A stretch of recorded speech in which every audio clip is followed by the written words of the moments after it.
धौलपुर से एक बड़ी खबर सामने आई। 1 साल से फरार चल रहे घूसखोर हेड कांस्टेबल को पकड़ने गई करौली एसीबी की टीम पर हेड कांस्टेबल के परिजनों और पड़ोसियों ने हमला कर दिया। हमलावरों ने पथराव कर एसीबी के वाहन के शीशे तोड़ दिए। उपाधीक्षक और अन्य से मारपीट की गई और एसीबी की पकड़ से हेड कांस्टेबल को छुड़ाकर ले गए।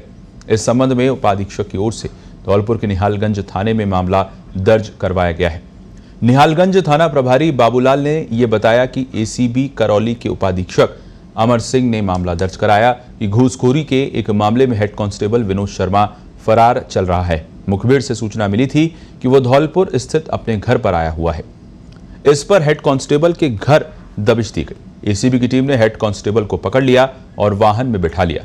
तभी हेड कांस्टेबल के परिजन और आसपास के लोगों ने एसीबी की टीम पर हमला कर दिया। लोगों ने पथराव करना शुरू कर दिया। इसके बाद मारपीट कर हेड कांस्टेबल को छुड़ा कर ले गए। घटना में उपाधीक्षक और एक कांस्टेबल घायल हो गए।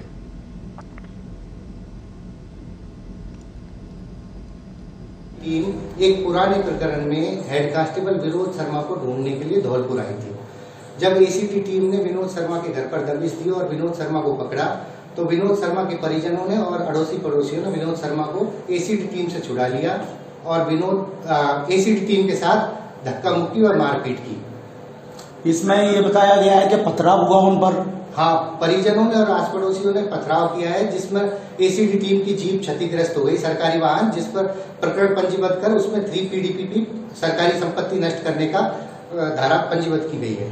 कौन सा मुकदमा दर्ज किया गया? इसमें राजकार्य में बाधा, मुलजिम को छुड़ाना और 3 PDPP सरकारी संपत्ति को नष्ट करने की धाराओं में मुकदमा दर्ज किया गया है। आगे पुलिस इस मामले में क्या कार्रवाई जांच कर रही है और आरोपियों को शीघ्र गिरफ्तार किया जाएगा। हमारे सहयोगी धौलपुर से नरेश हमारे साथ जुड़ रहे हैं। नरेश, बड़ा सवाल ये खड़ा हो रहा है कि 1 साल पुराना ये घूसखोरी का मामला है। सबसे पहला सवाल तो ये खड़ा होता है कि 1 साल तक एसीबी गिरफ्त से बाहर ये हेड कांस्टेबल था और जब जो एसीबी की टीम है जब इसको पकड़ने जाती है तो एसीबी की टीम पर पथराव कर दिया जाता है। क्या पर्याप्त सुरक्षा के साथ एसीबी की टीम नहीं गई थी? वाकई में गंभीर सवाल तब भी खड़े होते हैं जब ये बात सामने आती है कि पथराव कर दिया गया और उसके बाद आरोपी को छुड़ा करके वहां से ले जाया गया। जी बताऊं आपको, जब करौली एसीबी की टीम यहाँ पर आरोपित विनोद शर्मा को पकड़ने आई तो जहां तक समझने वाली बात है कि इनको इमदाद मिलनी चाहिए। यहाँ से निहालगंज जो संबंधित थाना है उससे इमदाद मिलनी चाहिए, वहां से फोर्स लेके जानी चाहिए। लेकिन करौली एसीबी टीम यहाँ की एसीबी की टीम के 1-2 कार्मिक लेकर वहां पर कार्रवाई करने पहुंच गए और जैसे ही कांस्टेबल विनोद शर्मा को जो अपने घर पर सोया हुआ था उसको उठा के उन्होंने जैसे ही पकड़ा तो वो चिल्लाने लगा और इसी के साथ उसके परिजन और अड़ोसी पड़ोसी इकट्ठे हो गए। उन्होंने एसीबी की टीम पे हमला कर दिया और आरोपित विनोद शर्मा को उन्होंने छुड़ा लिया।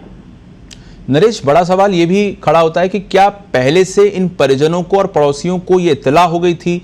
क्या इनको संदेह हो गया था कि ये एसीबी की टीम आई है और ये पकड़ने के लिए हेड कांस्टेबल को आई है? और हास्यास्पद ये भी है कि 1 साल से, जैसा कि आप बता रहे हैं कि आराम से हेड कांस्टेबल अपने घर में सो रहा था। 1 साल पुराना ये मामला है और 1 साल तक आरोपी जो है भ्रष्टाचार का वो आराम से अपने घर में सो रहा है। ये भी तो एक गंभीर सवाल है। जी बिल्कुल बताऊं, करीब 1 साल से ये हेड कांस्टेबल विनोद शर्मा फरार चल रहा है। कई बार इसके दबिशें दी गई। कल रात सूचना मिली एसीबी की टीम को कि विनोद शर्मा अपने घर आया हुआ है। इसको लेके एसीबी की टीम ने बगैर पुलिस की इमदाद लिए हुए वहां पर दबिश दी। तो वहां पर मैं जैसे दोपहर में जब पहुंचा वहां पर तो आसपास के लोगों से पूछताछ की तो मालूम उन लोगों का कहना था कि हमने एसीबी नहीं समझा, हमने इन लोगों को बदमाश समझा। बदमाश समझने के बाद में हमने इस तरह का यहाँ पर इस तरह का रिएक्शन हुआ है। तो कहीं ना कहीं उनका कहना भी थोड़ा हास्यास्पद लगता है कि अगर किसी फरार कांस्टेबल को अगर कोई टीम पकड़ रही है तो वो इस तरह की बात, बदमाश का नाम लेकर इस तरह की बात से मुकरने की बात कर रहे हैं। तो कहीं ना कहीं दोनों ही फेक है। कहीं तो एसीबी भी बगैर इमदाद के वहां पहुंची सिविल ड्रेस में और इस तरह का घटनाक्रम हुआ।